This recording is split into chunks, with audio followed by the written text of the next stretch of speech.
Yo, this is Deontay the Bronx Bomber Wild, the WBC heavyweight champion of the world. And I'd like to give a big shout out to CJ Goodfellow of Sports TV.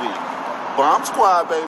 What's going on? Make sure you check out our new sponsor, Cell Phone Buyers Recyclers. They pay cash for smartphones and tablets. Like and share their social media pages, Facebook and Instagram, and websites in the description for a chance to win an iPhone. What you waiting on? Hurry up and go get that iPhone. All right, man. Deontay Wilder finally spoke and did an interview with the PBC podcast. Find it funny that he didn't get on wax with Ray Flores and do an interview. He just did it over the phone. So you really couldn't see his mannerisms, his facial expressions. But overall, he sounded like he done got over the loss. You know what I'm saying? And when you make $30+ million, shit, that's a great cancellation prize. You know what I'm saying? So talk a little bit about the interview. Hit that subscribe button, bell icon button, share the video. Still Team Wilder all day, every day. But like I said, I'm going to be objective. You know, a lot of people think you got to be biased towards a guy. Or if you got to be biased towards a guy to be a fan or be supportive. No, sometimes you got to get them that great Robitussin that your mom used to give you when you was younger, the nasty tasting one. The one you shouldn't chase with orange juice, worst taste in the world. But, yeah, you know, I'm just going to keep it 100 regardless, bro. And if you don't respect people 100 that's around you, you want just people to be yes men around you, you ain't gonna go far in life at all. So he talked about a number of things, man. We should start off. He said Fury ain't champion yet, and I agree. You got to defend your title to be a champ. And Fury has never defended his title. That just shows you how inconsistent he really is. It's hard to find multiple fights at a certain level that Fury has been looking good in. So he ain't really a champion until he defend his title. He never has defended his title. All right, that's something that people ain't looking at. This guy hasn't defended his title not once. But, you know, at the end of the day, people don't want to hear that. But he's been very erratic and inconsistent in his career.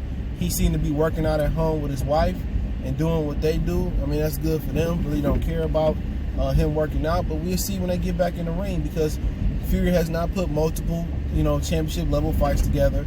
So he's speaking facts there. You know what I'm saying? Obviously, he won his title back like everybody else want their title in boxing. Everybody want their title back when they lose it, right? But he sounded like he in good spirits. He sounded like, he done got over it. He said he been meditating, and, basically he said the coronavirus ain't really affected what he do. He said he always been that guy. He said he's always been the guy that's kind of being at home and doing the stuff that he want to do, as far as being at home and just all that other type of stuff that he do. Homebody guy. He said he happy that he get an opportunity to chill with his kids and do stuff of that nature, man. So he sound like he in really, really good spirits. You know what I'm saying? And that's cool for him. You know what I'm saying? So happy for him on that point. I think he'll get over the whole situation of losing. And, it's a loss. He talk about people who can't take a loss in life. And it's a lot of people in life who can't take their L's. You know what I'm saying? And, I done lost so much in life, I can relate. It ain't really nothing to me. You lose, you lose. It's nothing new. You just got to come back bigger, better, stronger than ever. But he did continue to talk about that he has some snakes in this camp, though. He said he got some people in this camp that ain't really for him, and he gonna cut them off, basically. So when you lose, all the holes in your game and all the holes in your team is always exposed. So that's something to look at. He said he gonna bring in 2 more people into his camp. He said one guy's basically like a liaison or somebody to come in and oversee the camp. So he gonna bring him in full time, and that's kind of like when we had D Puller on, the boxing and mixed martial arts trainer. He said that they hired him to oversee camp sometimes and see what he see, an extra set of eyes. So he gonna bring his extra set of eyes in full time for this camp. So and then he gonna ask somebody else. He did say he will work with George Foreman. He gonna go down there, and Foreman said he wanted to work on some things to show Wilder how to strengthen his body and strengthen certain parts of his body. And at the end of the day, strength and conditioning coach is one of the dudes that failed him. They put all that weight on the top. Not only you could talk about snakes in his camp and guys who done them wrong, because I don't want to sound redundant, but having them fight Luis Ortiz at the end of November and then coming back in February when Fury fought in September or August, whatever it was, and came back in February. Fury had October, November, December, January to rest. He had over 20 weeks to rest. 22 or 23 weeks. Look at Wilder. He had November, the 1 week in November, but he had December. He had 8, 9, 10, 11 weeks to rest. Whatever it was, 12 to 20 weeks. You know what I'm saying? Who would advise him to fight Ortiz 3 and 2 in that short amount of time? Then turn around and put on, 15, 20 pounds and not put it on correctly. So yeah, he got some ignorant people, or he just got some snakes in his camp, or whatever it may be. He did it the wrong way. He didn't move up healthy enough. They didn't schedule his fight good enough. If Ortiz got injured and he wasn't ready to go in November, they should have just scratched the shit and went into the Fury fight, because he would have been a fresher fighter. You know, so like I said, I pointed all this stuff out. People talk about the glove. Nobody talk about the self-inflicted wounds that his team put on him. For one, they should have took the Anthony Joshua DAZN deal. But it's pride. You know, they ain't want to bow to the white man. But eventually, you know, the boxing industry and the music entertainment industry in Hollywood, you know, you're going to bow to the white man. That's a fact. They run all the shit. You know, so they should have took the AJ fight first, but we won't go there. Then, to schedule the Luis Ortiz fight in November, the schedule in November, and you fight in February, that's bad. It's just a lot of bad matchmaking. It's just a lot of bad. His team is just terrible, bro. You know, he gotta reschedule some things with his team, man. But that's just my humble opinion on the situation. He said he had a bicep injury. That was new. He always injuring his bicep. That's nothing new. The way he punched, the velocity he used on his punches. He always hurting his bicep. So one thing I did take away from it as well was that he said he ain't cleared the for contact or the sparring workout until end of May. So how he was gonna fight Tyson Fury in July? So this coronavirus really helped him out to heal, to get better. He said Fury did admit, like he said, that wasn't the Deontay Wilder that was in there that night. That ain't the animal, the beast. That's what Fury said. He was wondering that something was wrong with Wilder. Wilder said something was wrong. He didn't really reveal what was wrong. But between me and you, I heard he had a knee injury. That's what was coming out. He had a knee injury as well, that they didn't want to pull out the fight because the fight was too big. So he had a knee injury is what the rumor was going around after the fight. But you chose to go through with the fight. So that's probably why he wasn't on code. It wasn't a costume, or nothing like that. He had a knee injury, they were saying. So I don't know the extent of the knee injury, but obviously, he went on with the fight. That's on him. But he said in due time he will reveal what happened, in the second fight. So only thing you could do is sit here and wait on his word. But I heard it was a knee injury, and that was going around from one of the sources. Like I said, it was a source that Fury failed the drug test. You know what I'm saying? And that was going around. Like I said, I think they did a lot of covering up in this fight, as far as whatever happened behind the scenes, whatever it was. Fury had never looked that strong in his career before. I mean, people talking about the gloves, it is what it is. I'm not getting into it. Did they ask him on a PBC podcast, which I'll link in the description, about the gloves? No.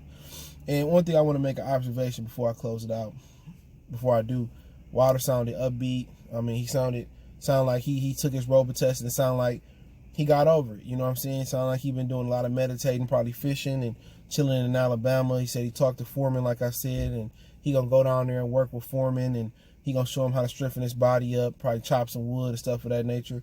Because one thing I can say is Wilder's body was not strong enough. They didn't put the weight on strong enough. He put all the weight on top and none of the weight on bottom. And maybe they was trying to put weight on the bottom. He was trying to do some leg presses, some squats, some deadlifts, or whatever the situation may be. And, he hurt his knee in the process. Maybe that's what it was. You know what I'm saying? He got to run miles. He just making some simple mistakes. If it was good enough for Archie, it's good enough for Ali, it's good enough for Foreman. You got to get in there and run them miles. The miles are just not, running and jogging or whatever you want, whatever you do walking. It's one of the best exercises because it works the whole body. People don't talk about when you jog, it helps your breathing. You know what I'm saying? It helps the blood circulation, and also it's mental, mostly over physical. You can be a skinny person and not run a mile. You can be a big person and run a mile. You know what I'm saying? Because is mental. You know what I'm saying? It's very, very mental. It's more mental than almost anything else about it. And that helps you build mental fortitude.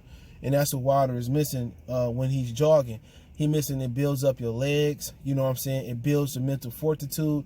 And, you know, it helps out, you know, with your breathing. You can run all day and not breathe right, run sprints, because after you run a few sprints, you taking a break jogging.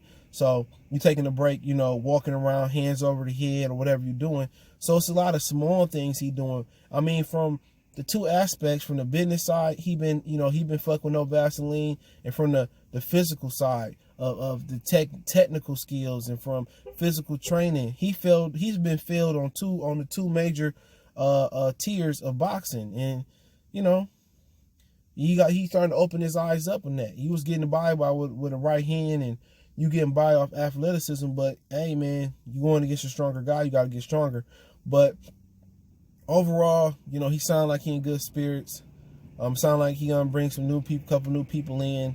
So, you know, I look forward to it. You know, I don't understand how he's gonna fight in July. He just got cleared, so we'll see what happened. I'll put the PBC link in the description. Let me know what you guys think about the interview. But he sound good. But the one thing observation I wanna point out before we get out of here is that, you know, with PBC, man, like, dude, they got all these other people running they shit, man. Like, can we get some brothers on the podcast, man? You got all these brothers that do a tremendous job with the new media, that pushing y'all shit. You know, they want to talk about certain other fighters not giving interviews. PBC not giving nobody opportunities. They giving it to Marcos Villegas, and they giving it to the writers and editors that probably spoke bad on Al Heyman and wrote these articles about Al. And like, Al ain't giving niggas enough opportunities, bro, for me. And I'm just keeping it 100. You know, they supposed to have like somebody black, you know, running the podcast. It just seems everything you look, it's the other running it. Even PBC on Fox. You know what I'm saying? They got Sean up there for window dressing and shit, but K. Abdul and Abner Maris, can we get some brothers up there on a consistent basis? Can we get some brothers running every other podcast? You know what I'm saying? Can we get some brothers running a PBC page? You know, it just seemed like and that's why I say, man, you know, Kelly Swanson running the media room. I can talk about Kelly Swanson because I don't go to the fights and I don't wish to go to the fights.